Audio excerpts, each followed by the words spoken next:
দেখেন যে মেডিকেলের সেবা কিন্তু যেন কোনোভাবে বিঘ্নিত না হয়, এই জন্য স্যার কিন্তু চেষ্টা করে চলছেন আর এককভাবে দিন রাত পরিশ্রম করছেন।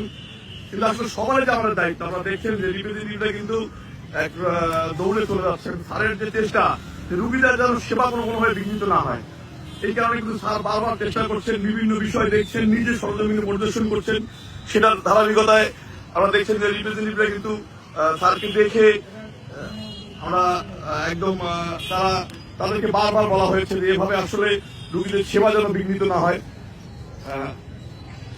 কিন্তু বারবার বলার পরেও তারা আসলে শুনছেন না। সেজন্য স্যার একদম নিজেই থেকে আমাদের আনসার ভাইদের সহযোগিতা নিয়ে উনি আজকে অভিযান পরিচালনা করছেন। আমরা দেখছি যে বিভিন্ন জায়গায় কয়েক হাজার রিপ্রেজেন্টেটিভ কিন্তু প্রতিদিন এখানে এসে সেবা কাজে বিঘ্ন ঘটায়। তাদের শুধুমাত্র দেখছেন তারা আসলে সবাই ছোটাছুটি করছে স্যারকে দেখে, তাদের কার্যক্রম তারা পরিচালনা করবেন, সেখানে নিয়ম করে দেওয়া হয়েছে।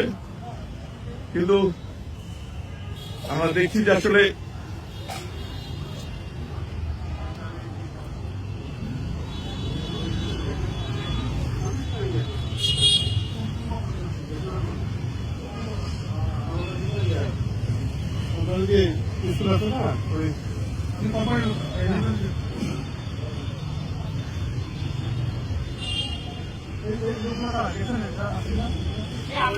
মোটরসাইকেল পালায় দিয়ে কিন্তু তারা চলে গিয়েছে। আসলে দেখেন রুগীদের যে বিঘ্ন, এটি যেন কোনোভাবেই স্যারের যে চেষ্টা, কারণ আউটডোরে কিন্তু হাজার হাজার রুগী দেখা হয় এবং এই রুগীগুলোর প্রেসক্রিপশন নিয়ে ছবি তোলা, এবং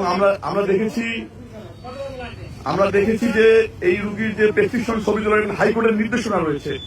হাইকোর্টের নির্দেশনা থাকার পরেও রিপ্রেজেন্টেটিভরা এটা মানেন না, তাদের কোম্পানিগুলো তাদেরকে চাপ দেন, এবং সবাই কিন্তু এখানে উচ্চশিক্ষিত ছেলেগুলি, তারপরেও তারা এই কাজটি করছেন। এবং এটি কিন্তু আসলে রুগীদের সেবা কিন্তু বিঘ্নিত হচ্ছে, এবং তারা তাদের পার্সোনাল, আমি দেখেছি যে গাইনিতে যারা আছেন তারা তাদের যে প্রেসক্রিপশনটা নিয়ে ছবি তুলে পাঠায় দেওয়া হচ্ছে একজন মহিলা মানুষের। আমরা দেখছি যে আসলে একদম ছোটাছুটি শুরু হয়ে গেছে, বিভিন্ন রিপ্রেজেন্টেটিভরা দিক বিদিক ছোটাছুটি করছেন।